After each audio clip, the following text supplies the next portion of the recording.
하나님께 내 속에 있는 것을 좀 토해낸다는 핑계로 볼멘소리로 하나님께 대드는 기도를 한 것 같아요. 하나님, 이건 너무 불공평해요. 저는 내가 생각해도 열심입니다. 저는 뜨겁고요. 그리고 순종하라는 것 다 하고 있는 듯해요. 그리고 발버둥 치고 있잖아요. 그런데 저 사람을 보니까 저 사람은 그래도 쉽게 응답을 받고, 아니 질병도 없어. 그리고 자녀들을 볼 때 다 합격을 해. 그러니 이거 하나님 너무 불공평한 거 아닙니까? 그냥 여기까지 목이 차올라서 하나님께 그냥 막 기도한답시고 기도를 핑계로 막 대들었습니다. 그때 하나님이 나도 그렇게 생각해, 별이야. 아니 너를 봐. 너처럼 죄가 많은 인생인데도 불구하고 내가 이처럼 사용하니 나는 참으로 불공평하다.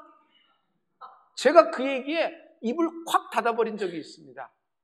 성도 여러분, 하나님을 날 위하십니다. 하나님은 내 편 되십니다. 하나님이 내 편 되면요, 넉넉히 이긴다. 누가 내 편이 되느냐예요. 하나님이 날 위하시면 넉넉히 이기리로다. 로마서 8장 31절에 하나님이 날 위하시는 말씀이 있습니다. 우리 다 같이 그런즉 이 일에 대하여 우리가 무슨 말을 하리요? 만일 하나님이 우리를 위하시면 누가 우리를 대적하리요? 우리 뒤에 하나님이 있다. 저 사람 옆에는 하나님이 계시다. 하나님이 버티고 계시다. 하나님을 붙드는 은혜가 있을지어다. 대적이 대적을 못해요.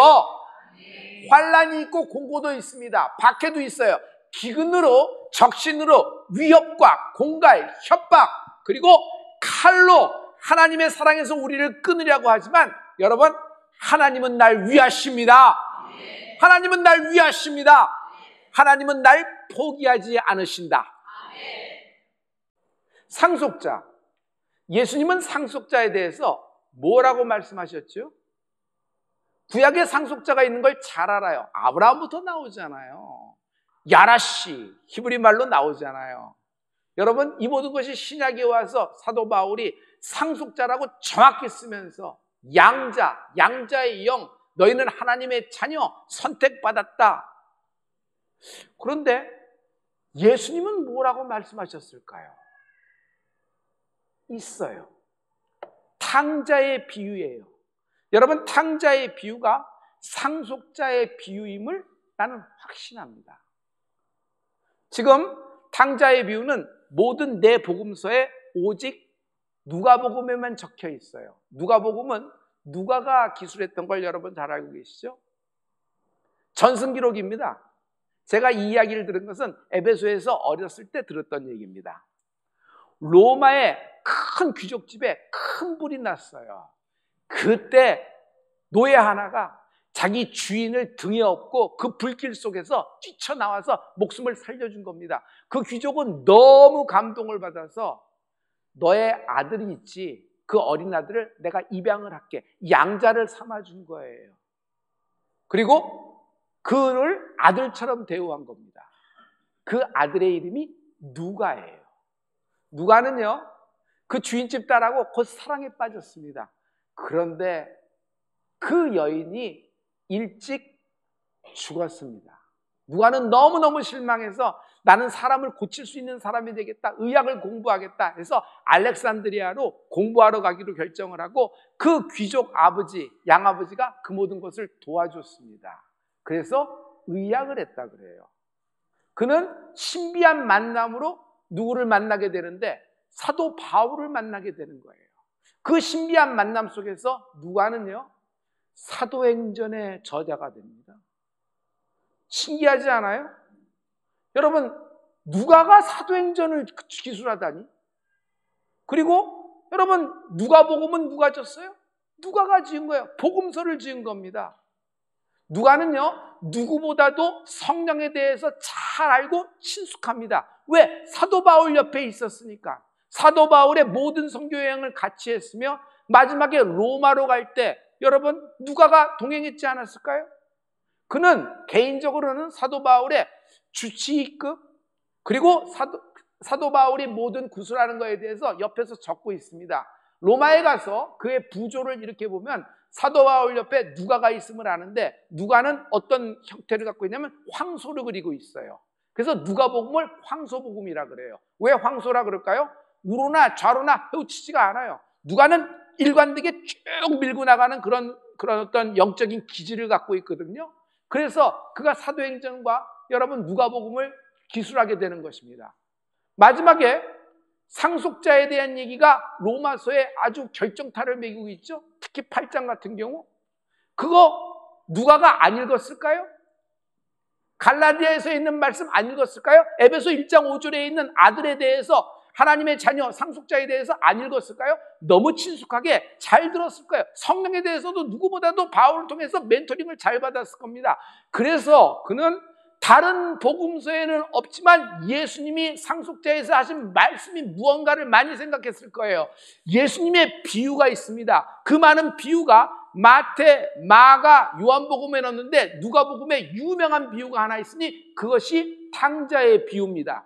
이 탕자의 비유를 누가에게 기억나게 했을까요? 성령님입니다. 성령님은요 기억나게 하십니다. 여러분, 여러분에게서 하나님 말씀 받았던 모든 안수, 여러분에게서 어머니가 레마됐던 말씀이 여러분에게 떠오르는 애가 있을지어다. 탕자 이야기로 여러분 깊숙하게 들어와 보죠. 탕자, 간단하게 해서 사전 증여를 원한 겁니다. 그는 자기 몫을 챙겨서 먼 나라로 가서 유흥하고 탕진을 해버립니다. 기생의 치맛폭에서 다 날려보내요. 그냥 음주 가무만 했을까요? 사업은 안 했을까요? 사업이라는 명분과 함께 접대를 해야 되고 사람을 만나야 되고 이래야지 관계가 되니까 밤낮 가리지 않고 거기 살다가 그냥 그럴 겁니다. 망했습니다. 실패했어요. 이제는 오도 가도 못하는 신세가 돼서 죽음 선택만 한 가지만 남았습니다. 나에게 남은 것은 깜깜함, 어두움밖에 없다라는 생각을 했어요. 그런데 그가 갑자기 스스로 깨우쳐서 집으로 돌아오는 역사가 있는 것이에요. 이것이 탕자의 비유입니다.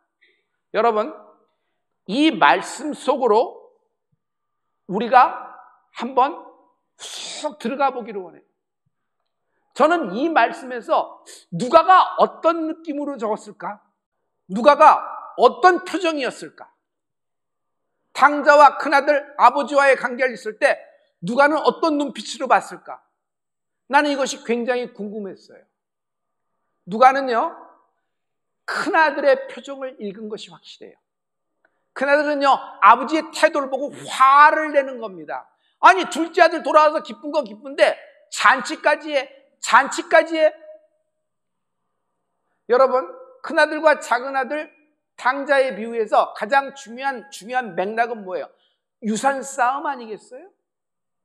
유산 싸움 아니겠어요? 지목 찾아가서 사전 증여했잖아요. 그럼 남은 건 누구예요? 큰아들 거예요. 잔치를 해. 살진 송아지를 잡아. 살진 송아지 누구 거예요? 동생 건 없어요. 내 거 한 마리 잡아. 내 허락도 없이. 그냥 이게 화가 납니다. 그래서 큰아들이 무슨 일을 해요? 안 들어가요. 집으로 안 들어가요.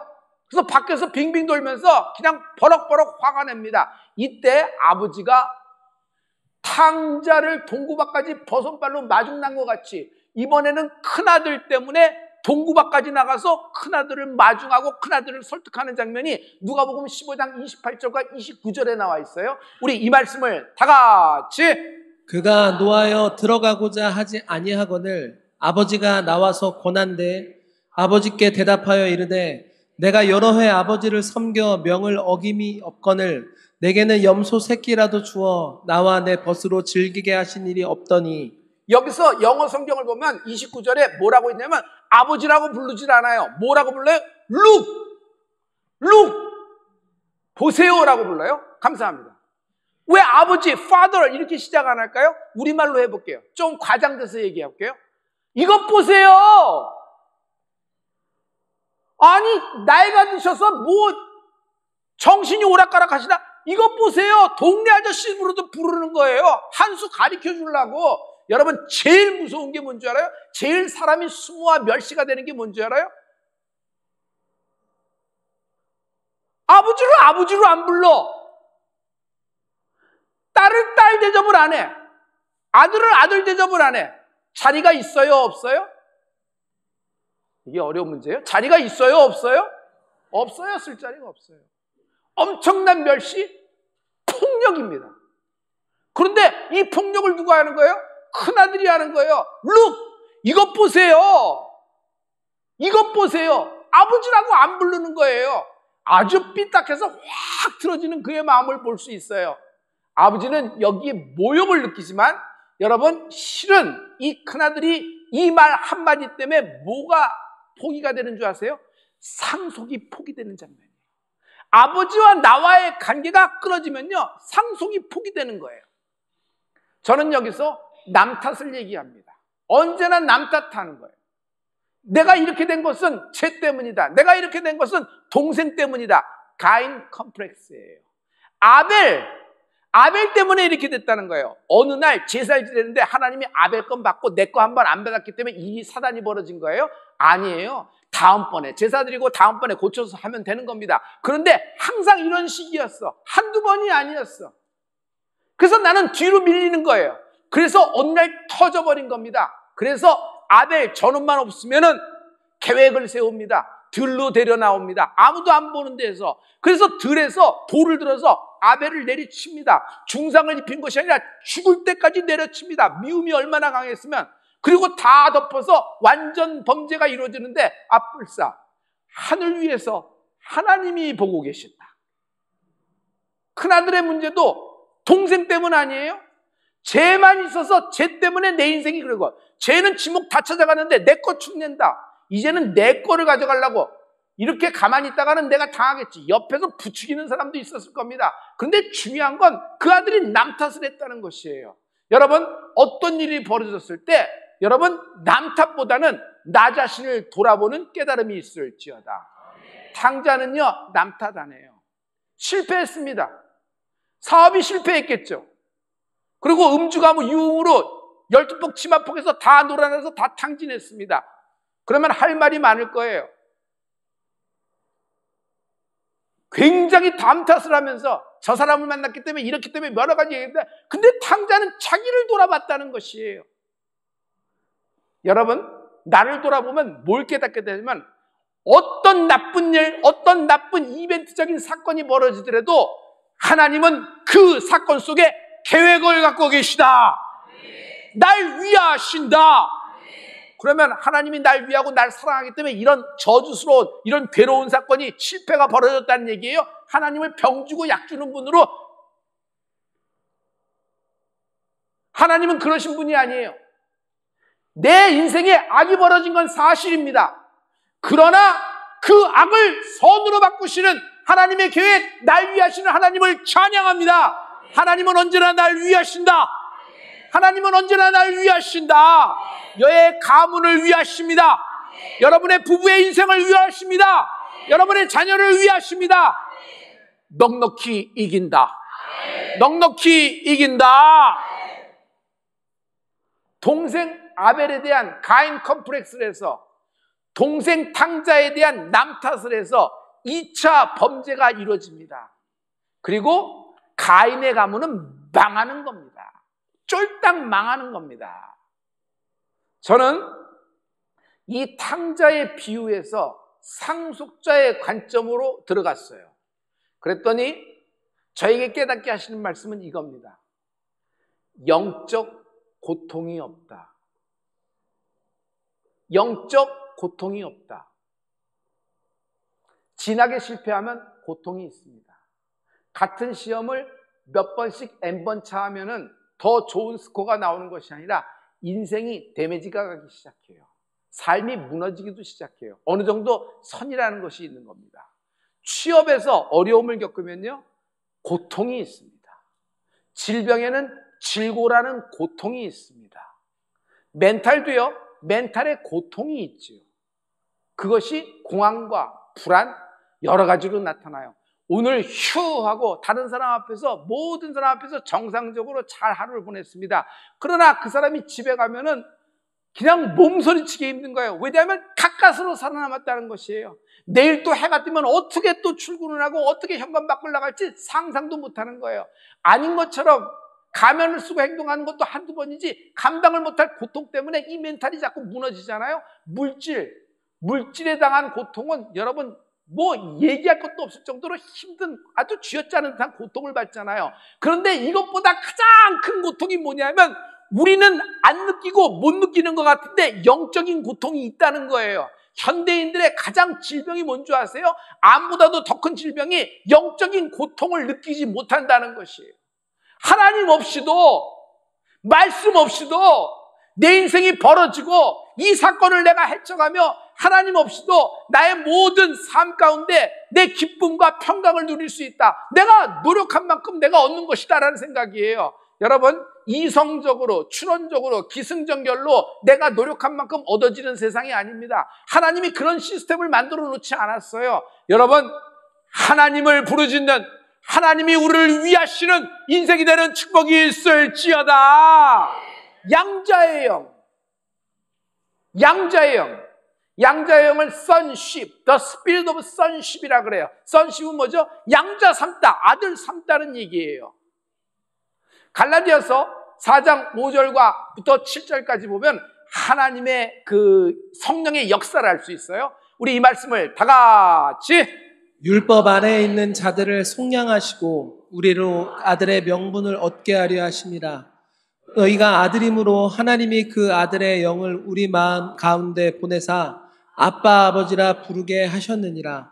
그러므로 네가 이후로는 종이 아니요 아들이니 아들이면 하나님으로 말미암아 유업을 받을 자니라. 저기 갈라디아 말씀 보면 아들의 명분이라는 거예요. 아들의 명분, 하나님이 십자가의 보혈로 우리를 자녀 삼으신 것입니다. 아들의 영이라고 있어요. 아들의 영이 뭐죠? 양자의 영, the spirit of sonship, 양자의 영. 성령으로 말미암아 내가 하나님의 자녀가 된 것입니다. 마지막으로 유업을 받을 자라고 이렇게 얘기해서 뭔가 큰 선물, 기대감이 있구나, 뭐 내가 상이 있구나라고 생각하는데 영어 NIV 성경을 보면 아주 핵심을 얘기하고 있어요. 명사로 한 단어로 얘기하고 있어요. heir, 상속자라는 거예요. 히브리로 얘기하면 야라시라는 거예요. 감사합니다. 이 갈라디아서를 누가가 안 봤을까요? 이 갈라디아서를 누가가 안 읽었을까요? 밤마다 길에서 그 먼 길을 떠나면서 바울로부터 멘토링을 안 받았을까요? 여러분, 누가는 이 상속자에 대해서 귀에 닳도록 들었을 겁니다. 성도 여러분, 나를 하나님이 상속자 삼으신 것입니다. 이것이 하나님의 선택이고 하나님이 나를 위하시는 것입니다. 여러분, 상속자 아세요? 제가 어떤 말을 하든지 하나님이 날 위하신다. 하나님이 날 위하신다. 여러분, 히브리 말, 어려운 말로 해주세요. 하나님이 날 위하신다. 하나님이 위하시는 나사로라는 사람이 있었습니다. 병들었을 때 주님이 내가 고쳐주리라 하지만 안 가셨어. 죽었다는 얘기가 듭니다. 내가 깨우러 가노라 라는 얘기예요. 하나님이 한 번 나사로를 위하셨는데 하나님이 한 번 위하시면 절대로 포기하지 않는다. 하나님은 나사로의 무덤까지도 찾아가 결국 부활로 그를 끄집어내신다. 하나님이 모두 다 쓸려나가는 와중에도 노아 한 사람을 기억하십니다. 노아 한 사람을 위하시는 거예요. 노아 때문에 노아 일가족이 구원을 얻는 축복이 있었다. 결국 홍수 가운데 그를 살려내시는 것입니다. 하나님이 노아를 위하셨다. 다니엘 사자굴이에요. 그러나 하나님은 다니엘을 위하셨습니다. 다윗 사울 왕의 손, 보통 사람의 손이 아니에요. 좀 힘 있는 사람이 아니라 왕이에요. 왕. 모든 공권력을 갖고 다윗 하나 잡아 죽이려고 하는데 그 공권력, 그 왕의 힘을 갖고도 다윗 하나를 잡아 죽이지를 못해. 그게 왜 그런 줄 아세요? 다윗이 영리하고 다윗이 똑똑하고 다윗이 약삭 빠르서 그런 것이 아니라 하나님의 다윗을 위하셨다. 하나님이 날 위하십니다. 무서운 시험 가운데 하나님이 날 위하십니다. 엄청난 감당할 수 없는 질병 가운데 하나님이 날 위하십니다. 공황, 불안, 장애 가운데 하나님이 날 위하십니다. 근심, 걱정하지 마세요. 하나님이 날 위하십니다. 실은 과거가 있어요. 과거의 저주가 지금도 살아서 꼬리표처럼 따라다니는 기생 나악 같은 존재가 있습니다. 그러나 여러분, 하나님은 어떤 분이세요? 우리가 과거로 돌아갈 수 있게 하셨다, 돌아갈 수 없게 하셨다. 절대로 돌아갈 수 없어요. 하나님이 출애굽한 것을 되돌리려 하지 말라. 여러분, 인생 출애굽한 여러분, 골고다 십자가로 예수님의 보혈로 인생 출애굽한 여러분, 과거로 돌아가지 않는 은혜가 있을지어다. 과거가 아무리 상처고, 과거가 아무리 저주고, 심지어 과거가 아무리 성공의 파노라마가 벌어지더라도 여러분, 과거로 돌아갈 수가 없어요. 표대를 향하여 앞을 보고 전진하는 여러분 되기를 예수 이름으로 축원합니다. 하나님은 날 위하신다. 심지어 하나님은 이 세상 멸망의 날 가운데서도 나를 위하십니다. 하나님은 언젠가 이 세상 지구를 포기하십니다. 하나님은 어느 날 정말 도적과 같은 날에 이 우주를 포기하십니다. 불편하게 들릴 수도 있겠지만 여러분, 말씀을 잘 보세요. 이 모든 눈에 보이는 세상은 하나님의 동일한 말씀으로 불사르기 위해서 예비된 것입니다. 그 전까지 우리가 복음의 능력을, 당신도 상속자임을 선포하는 우리가 되길 예수 이름으로 축원합니다. 그러나 이 모든 것을 포기하더라도 하나님은 나를 포기하지 않으신다. 다윗은 실수가 많아요. 다윗은 죄가 시뻘개요. 모든 사람이 다 아는 죄란 말이에요. 그러나 하나님은 다윗을 포기하지 않아요. 여러분, 날 낳아주신 부모도 나를 포기할 수가 있어요. 인간의 한계예요. 미안합니다. 상처를 헤집으려고 한 건 아닙니다. 근데 실은 그래요. 이것을 겪어보고 경험한 사람은 아주 몸서리칠 겁니다. 그런데 하나님은요, 인생이 아니십니다. 그는 하나님이십니다. 하나님은 어떤 분이에요? 나를 포기하지 않으신다. 사망의 음침한 골짜기는 누가 들어갔어요? 내가 들어간 거예요.